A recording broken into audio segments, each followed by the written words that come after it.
Hi, welcome back to All About the Alternative. One of the things I've been working on for my channel is doing about lifestyles. And I figured, well, why not do my own, because I am Jewish, and of course many people do, the difference of Christianity to Catholicism or Mormonism, and many of the others around, some of the cults that are around, some of the other types of lifestyles out there. And before I deep dive into some of those, which I may wind up covering, I thought I would do my own.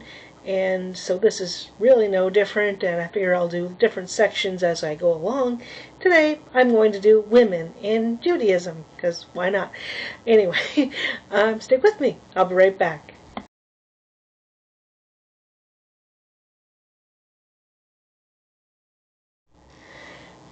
So way back in the beginning of time, of course, there was men, there was women, and they had different parts to play, and of course in the areas of the world, and how they were, and how things are perceived, and what we do. And of course, there's a saying that goes out there, for especially for the Jewish religion, is you are the religion of your mother. Well, let's have a look into that a little bit here. I'm going to have a little look into some areas.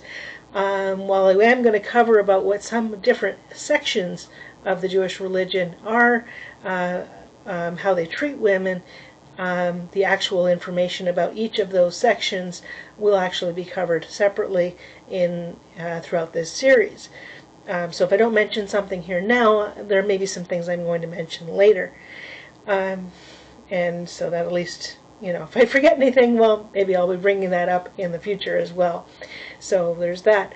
Anyway, so what it basically is, of course, like I said, way back when Judaism began and the world began, and we had people, and we had Adam and Eve, and of course, women took on a role, and of course men had their role in society, of course. And of course, way back when, of course, the men went out to hunt, and they farmed, and they did trade, and they did if they had a service that they could provide to their community, they provided that service to the community, and that's how they brought income. Or the barter system probably was used at one time as well. And the barter system, of course, is, you give me something, I give you something, and that is placed in return, which was the preferred method at times when money or monetized things were not available at that time. It was all based on that barter system of share. And one person has something, the other person has something, and I'll give you this and I'll give you that. That's how they did their trade back then. But mostly it was the men that were responsible for that, and perhaps the women helped out with that area, I suppose. But when it comes to women in Judaism, they play a very important role. And as I had mentioned, of course, it was perceived at one time, or it is perceived, that if your mother is Jewish, and then you are Jewish. And that is one of the number one rules of whether or not you are Jewish. So whether you are of a different section of Judaism or whatever, so long as your mother was Jewish, you were Jewish. If you practice Judaism, you are actually considered a little bit differently, but if you're Jewish, you are Jewish, of course. And enough said about that. I can round about that one all I want to do, but that's basically what it is. So, but basically what it was way back, hundreds, thousands of years into it, the women are the ones who, of course, they raised the children, they taught the children, they prepared the next generation for their next role in life. And so they were taught all the ways of Judaism by the mother. And so a big portion of that was, of course, the role of a woman in Judaism, of course.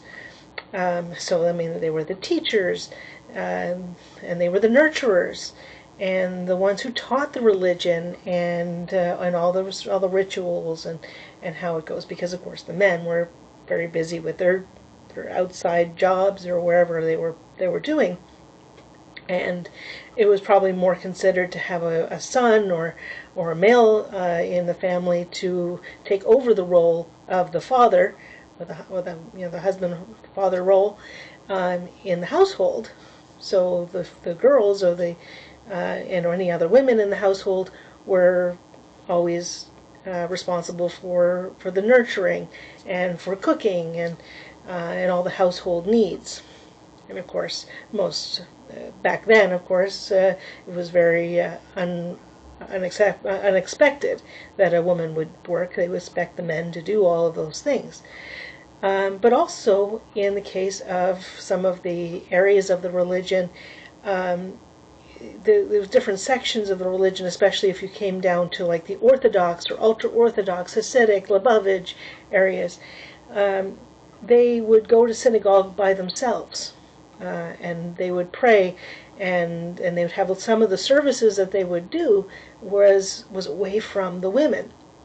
If the women did go to the synagogue, they were actually seated and the children as well, were seated in a separate section of the synagogue until they matured to the age of bar mitzvah. Of course, for a boy, would then go to the men's side as well.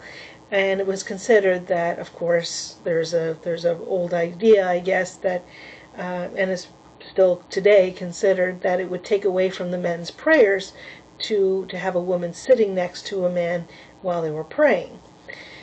And of course, there was a time, and I'm not so sure that it's still considered this way, but some very religious Jews as well will not shake the hand of a woman as well. And the thought behind that, of course, is she could be, on her time of the month, and so she could be dirty, and so that was considered a perceived idea. I'm not so sure that is considered as much anymore, but there are some that are still in that frame of idea, and they just won't shake the hand of a woman because of that. So that was one of the reasons there that they do that. But of course, times change and everything. Of course, with conservative Jews, which is the middle ground of the Jews, basically, they do sit together in the synagogue, and they pray together. And in most cases, actually, they do a lot of helping each other with all of the needs of the synagogue. And Reform, as well, also does that as well. So I think the others towards the other end of the spectrum, of course, expects everybody to be a part of it and participate in the religion. So in the home environment, of course, they would be taught what is all, setting a table, preparing the foods, preparing the household. Let's say for Passover, and that they would make sure that the household is clean before all the crumbs are taken out of the household, and they would make sure that everything is all prepared for something like that. Also, again, when it comes to the men and women difference as well, up until about the 1950s, we basically had the bar mitzvah, which is a man coming of age. It was actually not as not as often seen that a woman would have what's called a bat mitzvah, and that actually isn't actually 13. Sometimes a girl will actually become a woman, and in the eyes of the Jewish religion, instead of being 13, we'll do it at 12. Of course, maturity changes for women is a little bit different than for men, and so some cases in some synagogues they do it at 12 instead of 13. It really depends on what your community works with, and so that's part of the religious home. It's part of the synagogue as well as the home environment to to do that, because obviously the community that you're in and the synagogue you're going to pray at will make the decision on what on when it is expected. And so usually for a bar mitzvah or a bat mitzvah is usually a specific time of year that you choose what your portion of the Torah that you're going to be reading. So that may also determine whether or not it's going to be at the younger age or the older age as well. Sometimes that is the case.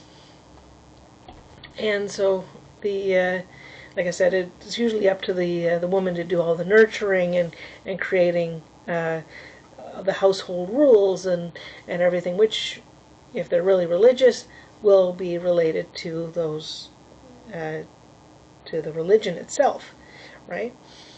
And then, of course, you have what's considered to be what a role women have in the synagogue itself. Obviously, in the home environment, she's teaching the children how everything is done in the home environment, doing things like the candles and doing the prayer over the candles and things like that. And in the synagogue, most of the time, of course, a woman would not be seen wearing a kippah or a skull cap or a yarmulke. They would be seen wearing what's considered a doily. I mentioned that in the my last one as well. And so they would wear that. If they are actually doing something a little bit more like being a rabbi or a cantor in the synagogue, they may wear they will wear a kippah, they will wear the full robes and everything as well, and of course wearing the prayer shawl. And they are just as relevant today as it was to be a part of the synagogue and be rabbis. I was watching one of the former pastors who basically voiced his opinion that women should not be leaders or religious leaders of any kind, and that is definitely not the case for the Jewish religion. Very much so obviously not for the Orthodox or above sections, but you may wind up having that for anywhere conservative, reform, the Reconstructionists or humanists. They will also have women in those roles, and they work side by side, or they are just as much a large part of the synagogue as the men are. And they will lead the prayers, they will lead the services, they will lead the sermons. They will do everything that is considered the same as a man in those synagogues. I imagine in the Orthodox synagogues or anything Lubavitch or Hasidic, Sephardic, or the Kohanim, which are the high priests of the Jewish religion, would not accept, of course, women doing that role. But over time, I think that would actually change. The first known female rabbi was actually Regina Jonas, who was ordained in Nazi Germany in 1935. She was a German Reform rabbi who faced significant opposition and prejudices in her quest for a rabbinical ordination. Despite her pioneering role, Jonas tragically died in Auschwitz during the Holocaust, but she is considered the actual first female rabbi.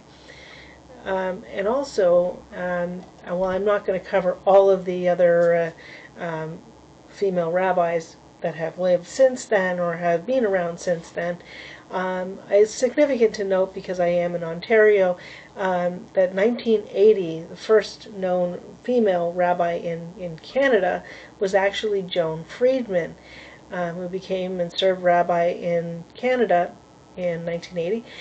She was appointed an assistant rabbi at the Holy Blossom Temple in Toronto.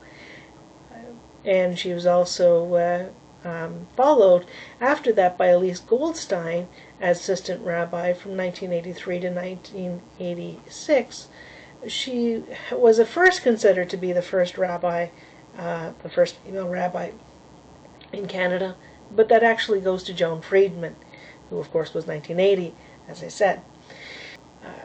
There's a lot to cover on every other areas of it, of course, and the Jewish religion is very it carries a different kind of weight than some of the other like a Christian religion, where perhaps a minister would be the one who would be the leader. A rabbi is usually the leader in a synagogue. The cantor usually helps with doing what's considered the psalms or songs of the of the prayer service, and sometimes a woman will be in that role as well. And also, a lot of times, the women will also serve as the director of the synagogue, and will also participate in the services to help out with as the procession goes on for this service as well. So they've had a connection to it for many years, and so, of course, like I had said before, with things like saying the bat mitzvah or bar mitzvahs, women became more known to, of course, as of course the role changed for women through history. Of course, so did that idea of having that bat mitzvah, which launches, of course, the girls or the females into being more active in the role of Judaism as well. It probably gives them more of an interest, I would imagine, as well in that area. Today, from what I understand, of course, Orthodox section of the religion, as well as many of the others that I had mentioned previously, that they're the higher ups of the religion, and that they are the higher priests of the religion, and they will probably never actually change that view. They hold the women's role as more traditional, and of course she still continues to be the nurturer, the teacher of the religion, and of course will always be that if you have a Jewish mother, you are Jewish in the eyes of the Jewish religion. But again, of course, if you say you're Jewish, you are Jewish, and that should not be challenged in that way. But of course, throughout history, things do evolve, things change, and of course, everybody gets involved in areas of it. So obviously, the teachings in that are not only done by the women, they're done by the men as well.